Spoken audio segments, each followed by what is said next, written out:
It's like that. Welcome back. We finna get into another situation out in Cali, and I believe last thing we just did was on the same channel, Boys in the Hood. I like some of this content that they posting because it shows more of a variety of what the fuck is going on out there. Another thing is they give you another interceptive look at like how they beefing with different gangs. It ain't just really, but it is mostly black on black, but it ain't just black on black. But this is, I believe, why they don't beef with Mexican gangs when I'm looking at these videos. Just got out of jail, man. Just beat a murder case, baby. Like that. Welcome to Boys in the Hood TV. Today we're going to be discussing the life of Fo Bent from the West Side Pirus. Now, William Lust Jr. was born on October 17, 1979. His family would move to Compton, California when he was a baby. He would be raised on 134th Street, also known as the Fo Line, which is one of the many cliques of the West Side Pirus. Now, this gang has been in Compton since the early 70s and is one of the original Piru hoods, and they are located between Rosecrans and El Segundo Boulevard. Now, as a kid, Fo Bent would grow up in the rough streets of Compton, seeing gang violence early on. Now, he had family members who were a part of the Pirus, so it was almost natural for him to gravitate to the street life at some point. Eventually, he would meet another kid by the name of Jason Taylor from Cedar Block, who would later be known as Game. Now, Fo Bent and Game will be inseparable growing up. From playing video games to getting in trouble in the streets, Fo Bent would eventually get put on to the hood, and Game would eventually get put onto the Cedar Blocks. Fo Bent would become a rider for the Fo Lines. If anything went down in the hood, he'd be the first to get it cracking. It was also said that he was fearless and the very definition of a rider for the West Side Pirus, whether it was throwing hands or going on missions. Now, both Fo Bent and Game shared the same passion for rapping, but of course, starting out, hip-hop don't pay the bills, so hustling was the only option. So for Fo Bent, it was jacking and it was slanging, whichever paid the most and whichever came first. Now, living in the hood, every day is do or die. So leaving out that front door, you better make sure you got that pistol on you. And Fo Bent never left the crib without it. And in early 2000, he would be arrested for carrying a loaded firearm, but eventually he would post bail. But by mid-2001, he'd be arrested yet again, this time for carrying a concealed firearm. This would lead to him eventually taking a plea deal, and he will receive a 3-year probation. Now, that same year in 2001, he would get the news that his childhood friend, Game, had been shot. And the type of person Fo Bent was, he was not letting anything slide like that. But eventually, Game would recover from his injuries. Now, once he recovered, Game would link up with Fo Bent, and they would start talking about using rap as a way to get out the ghetto. Now, Fo Bent didn't take rap as serious as the Game, who would eventually go on to sign with Dr. Dre and Interscope Records. Now, Game would let Fo Bent know that once he got on and in the right position, he would come back and make sure he bring Fo Bent with him. But even with that hope and promise, Fo Bent was just a gangster at heart, so he was still running the streets and being active when it came to the West Side Pirus. But this street mentality would lead him to being arrested on murder charges. Now, Fo Bent will begin fighting his case. God damn, boy, how many times you gonna get arrested?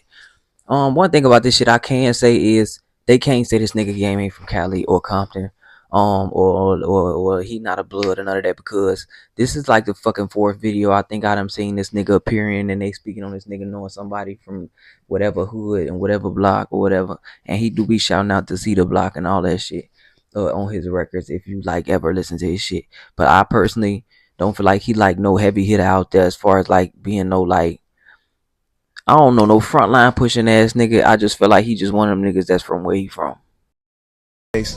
Plead not guilty to the murder charges. While sitting behind the walls, Fo Bent would see his homie Game hanging out with 50 Cent, Dre, and being seen in G-Unit videos.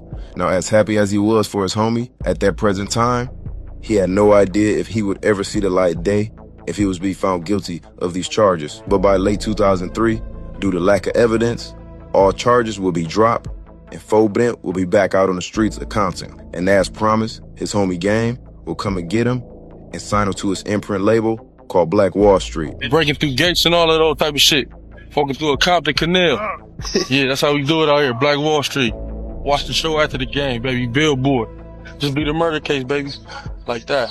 Now, fresh out, Fo Bent would travel around with the game on a press run for his upcoming album, and one of the first stops was NY. Now at the time, rapper Game was having issues with a New Jersey rapper by the name of Joe Budden, and when Fo Bent heard about this, he was ready to ride for Game. Yo, when he disrespected that blood card. Got a real live Compton gang member out here, you know what I'm saying, in New York. The boy brought me out here, stuff on me. Get some shit you don't know nothing about, dog. Blood gang, I'm fresh out too. Off. Now while in New York, Fo Bent would meet Jim Jones and Joel Santana and Cameron, and this would lead to him being in Jim Jones' Certified Gangster video, which featured Game. But not only would Fo Bent get introduced to Dipset, he would also get introduced to Dr. Dre and Eminem. And at this point, things were looking up for Fo Bent. And now the plan was to get back into the studio and start focusing on his rap career. Now this would lead Fo Bent to going under the rap name Billboard, and he would release multiple songs over the next few months. Chuck's New York pavement, whips and chains like we on that slave shit. Never seen Queensbridge, I'm on that brave shit. And around the same time, Game was working on a documentary, but also, along with the album, he was going to be releasing a DVD, which would show behind the scenes, which Fo Bent will be featured on. His older I ain't gonna lie, that shit was kind of trash. I ain't even gonna hold you. I ain't gonna sit here in front to move or pump fake it. But at least he giving out some effort. And he doing something positive. I just got a feeling he gonna get killed. But I always say this: if you gonna be out here trying to be successful at something, get the fuck away from the streets, because you might end up fucking yourself up with all the hard work that you put in, all the shit that you doing, and it be a waste of your time because you let some pussy ass nigga kill you because you couldn't stay your ass out the neighborhood for 5 seconds. brother Big Face and my older cousin, they ran together, so they hooked us up together when we was little kids, you know what I'm saying? This nigga too gangster, nigga. Twin Towers, nigga. Everybody just get down! Now he would continue to grind in the studio, waiting on his chance to get that major deal. And one of Fo Bent's most popular songs he would record will be called When It's My Time to Go. Now this song will give a haunting foreshadowing to what was to come, similar to Tupac's I See Death Around the Corner. I feel my death is coming soon, so when I go, all my niggas roll up a blunt and blow. Oh no, don't cry. Now sadly, Fo Bent's prediction about his death will come that same year. On June 2nd, 2004, Fo Bent will be out and about in Gardena, California. Now there are different rumors and reasons why he was out there, which included he was out visiting family, but another was that he was out seeing a female. But for whatever reason he was out in Gardena, Fo Bent was out of bounds in the Gardena Shotgun Crips hood. Now one thing would lead to another, and there would be a confrontation between Fo Bent and an unknown assailant, and this would lead to the suspect pulling out a gun and shooting and killing Fo Bent. Sadly, William Lust Jr., aka Fo Bent, would die at the age of 24. Now Fo Bent's family would hold his funeral and would allow the rapper Game to document the entire thing while the procession took place. I would like to thank everybody for tapping in, and I'll see y'all next. This nigga was 24 looking like he was fucking 34. That's what the fuck I feel jail in the streets and alcohol and all the other drugs niggas be doing, be fucking them up like that. Like they be beating the fuck out these niggas. But yeah, the sad part about all of this is he never got his real opportunity to step out into the limelight. You know what I'm saying? Yeah, he was able to be in somebody's shadow and see things from the bird's eye view, but he never really got to grow on his own.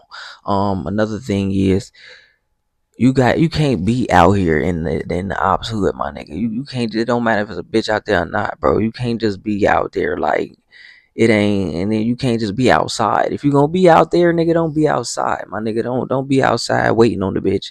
And if you out there seeing family, nigga, you know what it is, nigga. Don't be outside, nigga. Get inside, do what you gotta do, talk to you gotta talk to, shit. Drive around if you got to with their ass in the car, but don't put nobody in danger. Don't put yourself in danger by doing no dumb ass shit like that, because this is why a lot of niggas die. Okay, because they be in places they ain't supposed to be in, and then they get caught up in a situation that they wouldn't have been in if they would have been in their place or where they safe at. I know niggas be wanting to, I'm big and bad, It's about who pull their gun out first and who shoot that motherfucker first. It's never about if you got your shit on you now or never, nigga. It's about who pull it and who let it out first, my nigga. Always remember that, though. But y'all let me know what the fuck y'all think.